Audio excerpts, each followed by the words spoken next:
Queridos hermanos de la Iglesia de la Paz de Maturín, sean bienvenidos de nuevo a un culto familiar. También damos la bienvenida a todas aquellas personas, vecinos, invitados y convidados. Estamos aquí una vez más con un tema muy interesante, pero antes de comenzar ese tema yo quiero referirme un poquitico a la adoración, hermanos. Nosotros somos adoradores en espíritu y en verdad, a aquellos a quienes el Padre andaba buscando. Jesús se lo dijo, se refirió a esta palabra a la samaritana, ¿verdad? Que Dios estaba buscando adoradores que adoraran en espíritu y en verdad, y hoy somos nosotros, porque hoy, después que tú naces de nuevo, eres espíritu, alma y cuerpo. Y yo quiero decirles que cada vez que nosotros adoramos, nos alineamos con el trono de Dios. Apocalipsis capítulo 4, el trono de Dios, donde están los querubines y donde están los 24 ancianos adorando continuamente 24 horas. Y cuando nosotros adoramos al Señor, nosotros nos alineamos con Él. Y yo quiero comenzar este mensaje de hoy con una adoración a nuestro Señor Jesucristo. Dice así: Señor Dios, Señor de señores, Señor de los ejércitos, Señor de mi vida, tú eres Jesús y eres Señor sobre todas las cosas. Tu nombre está por encima de todo nombre y delante de ti toda rodilla se dobla. Te adoro, Señor, por tu dominio en mi vida, porque tú eres aquel que hablas y yo obedezco. Soy tuyo, Señor. Eres tú quien decides mi vida y gobiernas todo en mí.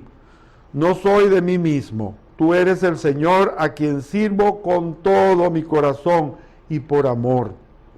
Mi Señor, en tus manos está toda mi vida y tuyo es mi corazón.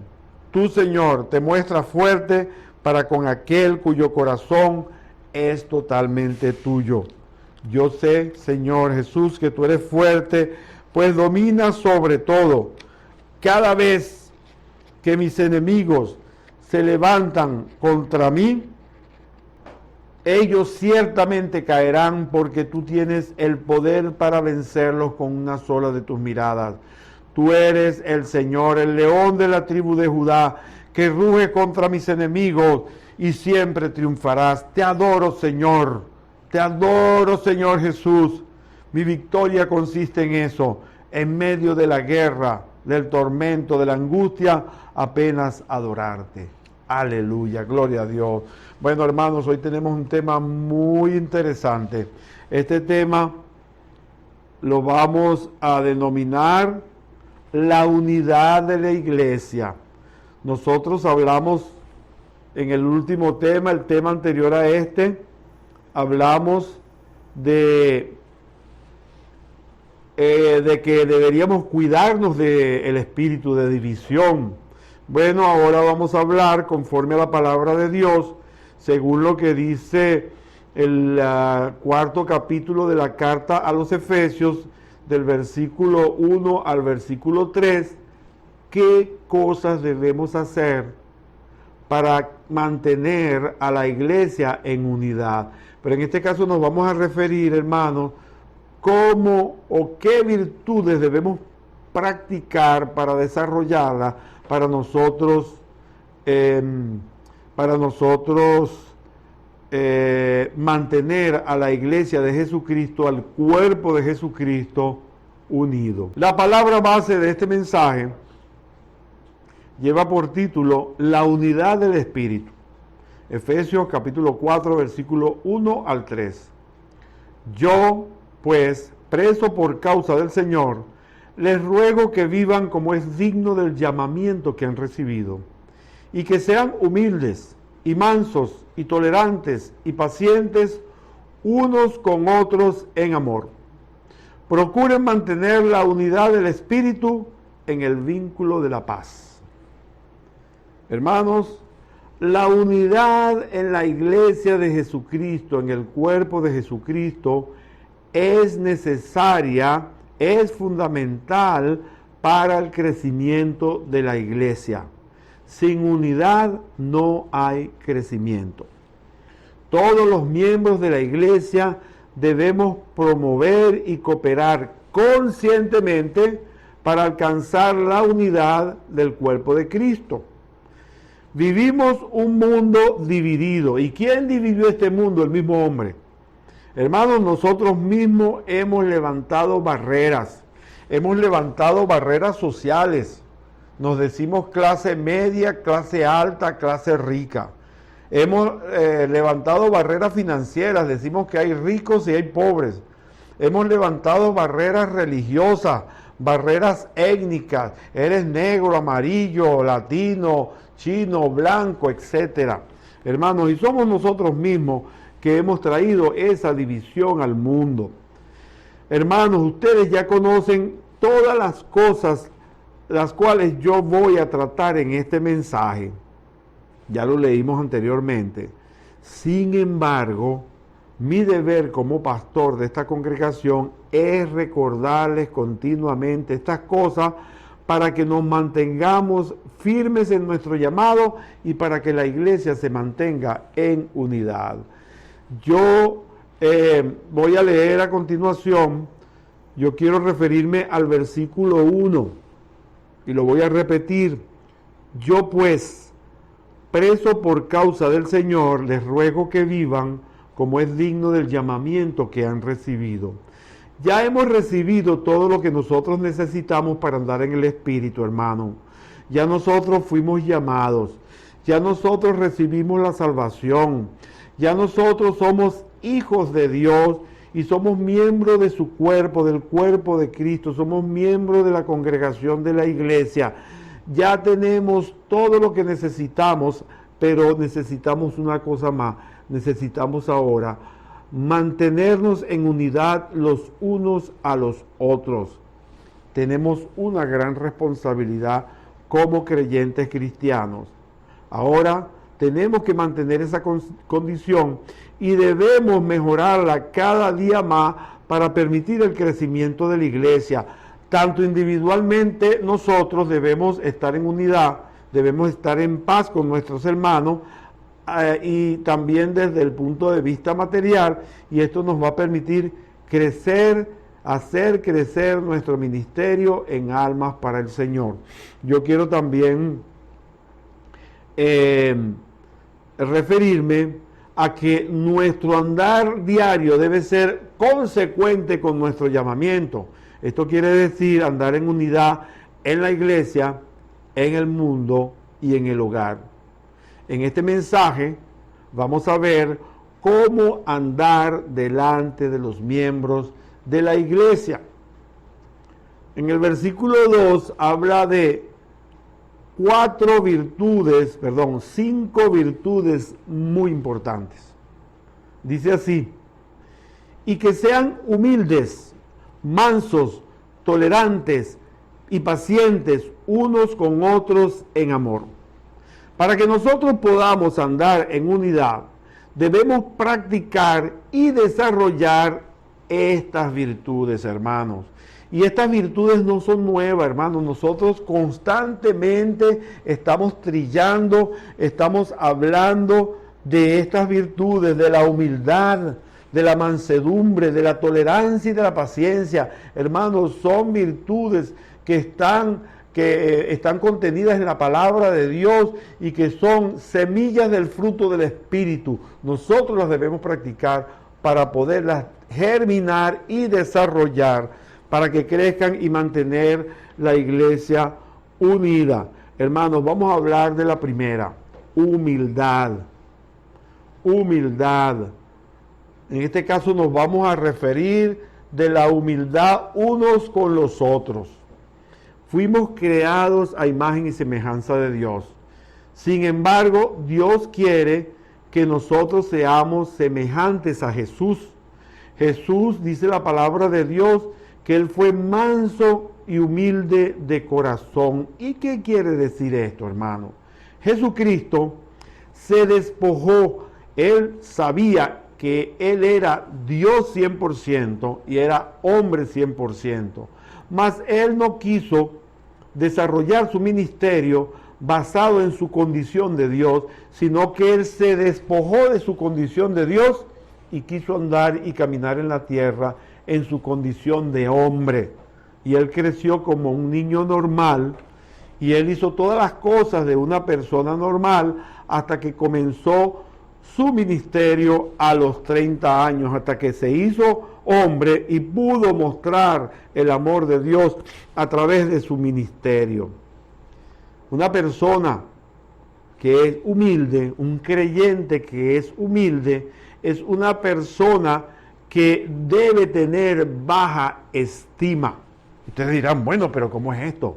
Si a nosotros se nos enseña que nosotros debemos tener una alta estima para nosotros andar bien en el mundo. Bueno, en el mundo vas a andar bien con una alta estima o autoestima, pero en la iglesia tú tienes que considerarte como se consideraba el apóstol Pablo, que dice que él era el menos y más pequeño de todos los santos. De esa manera nosotros nos debemos considerar, pero para nosotros alcanzar esta virtud debemos practicarla, hermano. Es una práctica constante.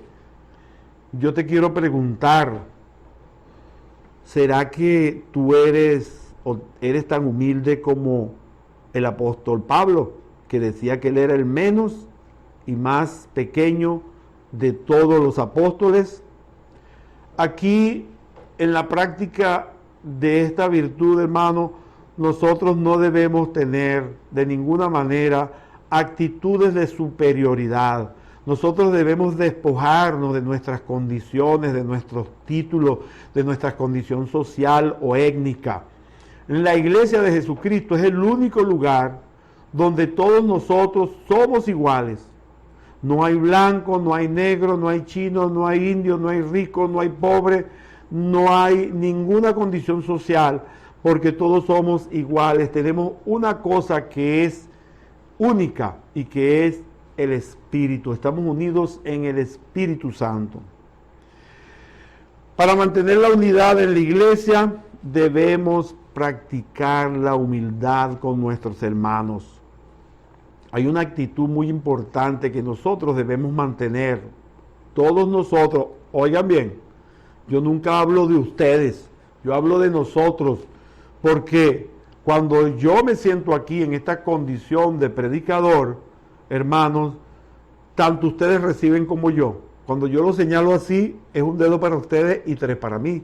Entonces, en función de eso, yo quiero citar aquí la carta a los Filipenses en su capítulo 2, versículo 3, que dice: no hagan nada por contienda o por vanagloria. Al contrario, háganlo con humildad y considerándose cada uno a los demás como superiores a sí mismo. Hermano, este versículo sería bueno que cada uno de nosotros lo memorizara y lo practicáramos cada vez que fuésemos a hablar con algún hermano de la fe, considerándonos cada uno de nosotros como inferiores y ellos como superiores. Debemos tener la verdadera conciencia de pequeñez en cada uno de nosotros, delante de la presencia de Dios, delante de su soberanía, delante de su majestad, primeramente, y luego delante de nuestros hermanos de la fe. Yo quiero, para finalizar esta parte referente a la humildad, esta virtud, hacernos una pregunta. ¿Cómo sería nuestra iglesia si todos practicáramos la virtud de la humildad? Alguien dijo, sería la antesala del cielo. Si la iglesia, cualquier iglesia, comenzara la práctica consciente de la virtud de la humildad, esa iglesia sería considerada como la antesala al cielo. Aquí la palabra dice que con toda humildad y mansedumbre. La segunda palabra es mansedumbre, y como ustedes pueden ver, estas dos primeras virtudes se refieren a la virtud del carácter de Cristo, manso y humilde de corazón. Ahora veamos a qué nos referimos nosotros con mansedumbre. ¿Qué es una persona mansa? Una persona mansa no es una persona mensa. no es una persona tonta, no es una persona débil de carácter. El hombre humilde, aquel que practica la humildad, aquel hombre que ha desarrollado la humildad, es manso. La mayoría de la gente confunde la mansedumbre con la debilidad de carácter. No es lo mismo ser manso que ser menso. La mansedumbre es el poder bajo control. El hombre manso es el que mantiene su temperamento controlado. Yo les quería poner un ejemplo de ese control de temperamento de aquel personaje bíblico llamado Moisés. Dios mismo consideró a Moisés como el hombre más manso en aquella época. Moisés tenía gran poder dado por Dios y Moisés tenía todo bajo control. Cada vez que Moisés tenía algún problema, algún conflicto que resolver o alguna tribulación, hermano, usted veía a ese hombre arrodillado, cabeza, rodilla en tierra y postrado delante del Señor, clamando al Señor por una respuesta de cómo actuar. El control es fundamental, el control del carácter es fundamental en el concepto bíblico. ¿Por qué?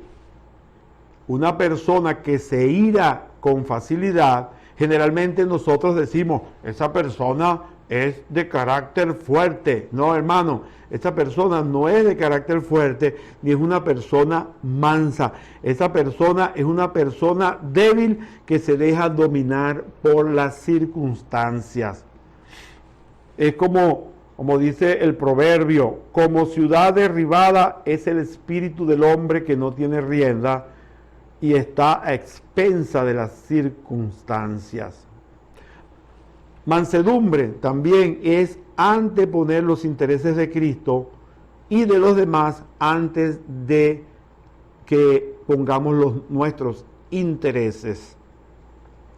También podemos decir que el deseo controlado para los intereses de los demás pasen delante de los nuestros. El hombre manso tiene la capacidad de razonar bíblicamente en los momentos de mayor presión u opresión. Ya yo les dije un modelo bíblico de esta persona mansa. Vamos a examinarnos. ¿Será que nosotros somos mansos? ¿Somos mansos? Esa es la pregunta. Esa es la reflexión que nosotros debemos hacernos para que nosotros practiquemos, desarrollemos esta virtud con el propósito, unos con los otros, por supuesto, para que nosotros podamos mantener la unidad del cuerpo de Cristo. Yo quería también hablar sobre la otra virtud a la cual se hace referencia aquí, que es la tolerancia y la paciencia, hermanos. Tolerancia es soportar ofensas personales sin querer retribuir y no pagar mal por mal a aquellos que nos han hecho daño.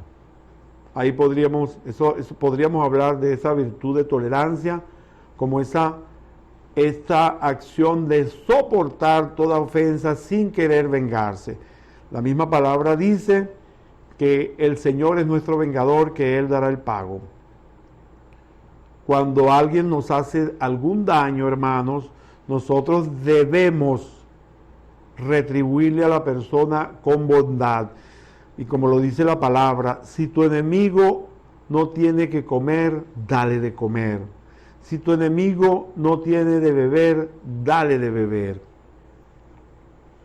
La paciencia, hermanos, es la capacidad de ser herido una y otra vez sin quejarse. Actitud que debemos tener nosotros con nuestros hermanos más débiles en la fe y menos maduros en el espíritu. Normalmente nosotros nos incomodamos cuando nuestros hermanos de la fe menos maduros cometen alguna infracción, nos ofenden, nos hieren con palabras, etcétera. Pero nosotros debemos ser pacientes con ellos. ¿Pacientes hasta cuándo? Hasta que ellos también alcancen la madurez espiritual. También la paciencia se refiere a permanecer largo tiempo bajo una fuerte presión, igualmente con la esperanza o con los ojos puestos en el Señor. En el nombre de Jesús.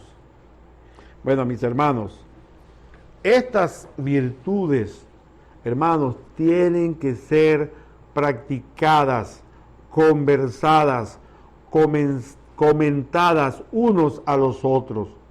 Durante este tiempo en el cual yo estaba estudiando esta prédica, este mensaje, yo me preguntaba una cosa. Estas son, si se puede decir, palabras comunes que los cristianos estamos utilizando comúnmente casi todos los días, pero verdaderamente, hermanos, nosotros no nos fijamos en el significado de la palabra. Pero en el significado de la palabra para nosotros practicar, a veces no sabemos que mansedumbre, que humildad, que paciencia y tolerancia son virtudes que debemos practicar. Y de repente te preguntan a ti, nómbrame ahí 3 virtudes importantes de la vida cristiana, y se te olvida. Hermano, ya sabemos, mansedumbre, humildad, paciencia y tolerancia. Y ahora vamos a hablar de una de las virtudes más hermosas y preciosas que derramó nuestro Señor y Padre Celestial en nuestro corazón por medio del Espíritu Santo, que es el amor. Yo quiero referirme aquí a la versión Reina Valera. En el mismo capítulo 2 dice que nosotros debemos conducirnos con toda humildad y mansedumbre, soportándoos con paciencia los unos a los otros en amor. Yo traté, hermanos, de reducir lo más en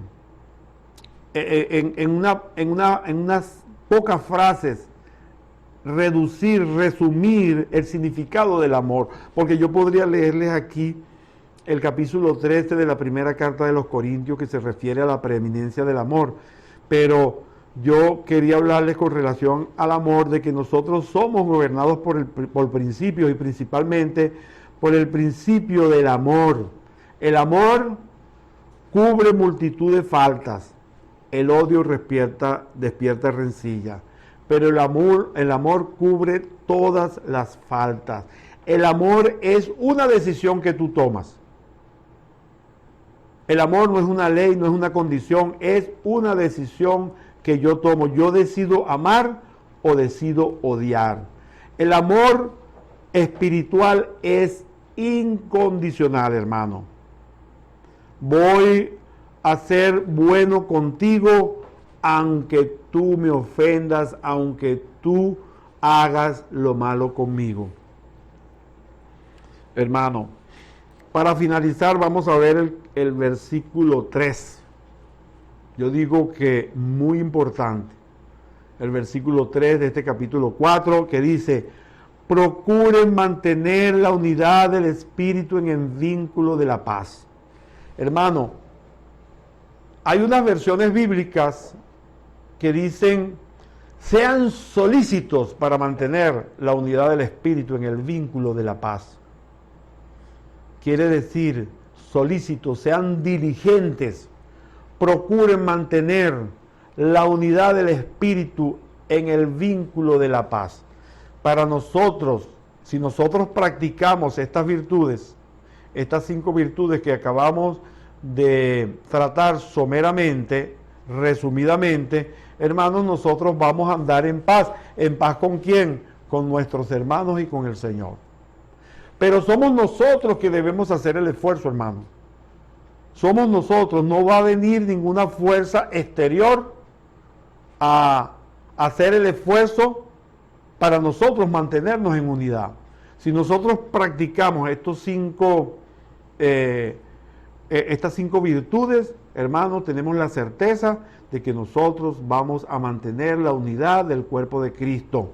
Esta unidad es aquella de un solo cuerpo y un espíritu, como fuimos llamados también en una misma esperanza de nuestra vocación. Hasta aquí, hermanos, yo espero que ustedes hayan recibido. Yo quiero hacer una oración por ustedes para finalizar este tema, y yo quisiera que cierren los ojos y vamos a orar para que la semilla de esta palabra sea sembrada en sus espíritus. Padre, en el nombre de Jesucristo, yo te pido por tu Espíritu Santo, Señor, primeramente que derrame sobre el corazón de cada uno de nosotros, nos dé revelación, Señor, nos guíes, nos dirija para nosotros practicar el amor de Dios con nuestro prójimo, Señor. Necesitamos también amarnos a nosotros mismos, tener conciencia de ese amor para nosotros poder amar a nuestro prójimo.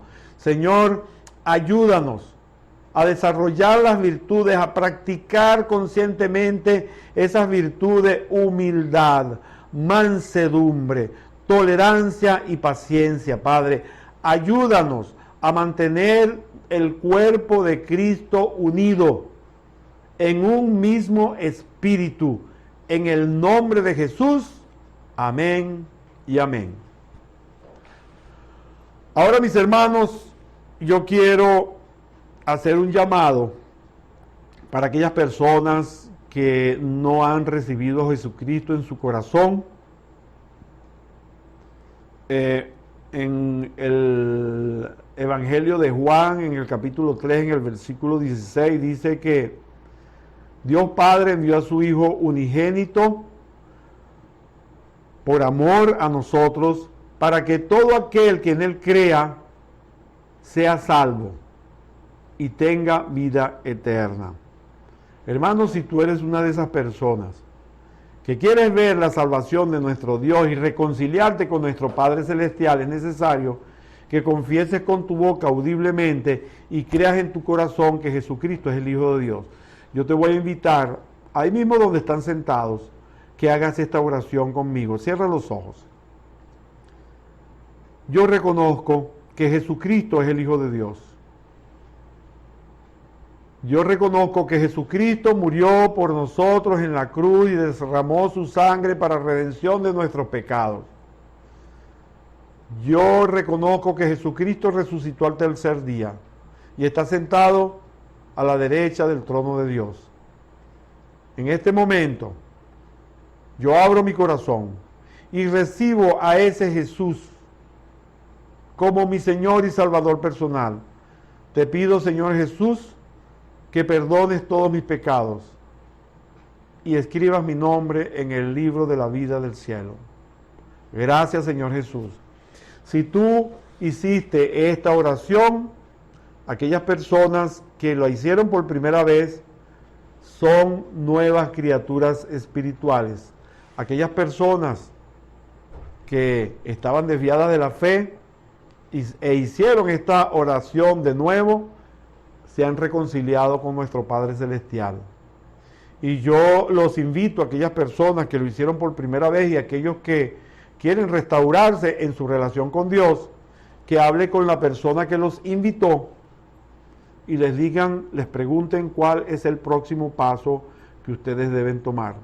También aquí en pantalla vamos a mostrarles las diferentes redes sociales que maneja nuestra iglesia, donde cada uno de ustedes puede hacer cualquier pregunta referente a cuál es el próximo paso que deberíamos hacer después de nosotros haber nacido de nuevo. Yo los bendigo en el nombre de Jesús, y yo también quiero declarar sobre sus vidas la gracia de nuestro Señor Jesucristo, la comunión con el Espíritu Santo, y que el amor del Padre sea derramado en sus corazones, en el nombre de Jesús. Amén. Tengan una semana de victoria, de cielos abiertos, caminos abiertos y declaro que ningún mal los alcanzará. Declaramos también que el Señor siempre está en control de todas las cosas y que Él tiene en control esta plaga de esta virus y de esta cuarentena, y Él sabe el momento exacto cuando ella va a terminar. Sin embargo, nosotros pedimos al Señor que acelere ese tiempo en el nombre de Jesús. Amén y amén.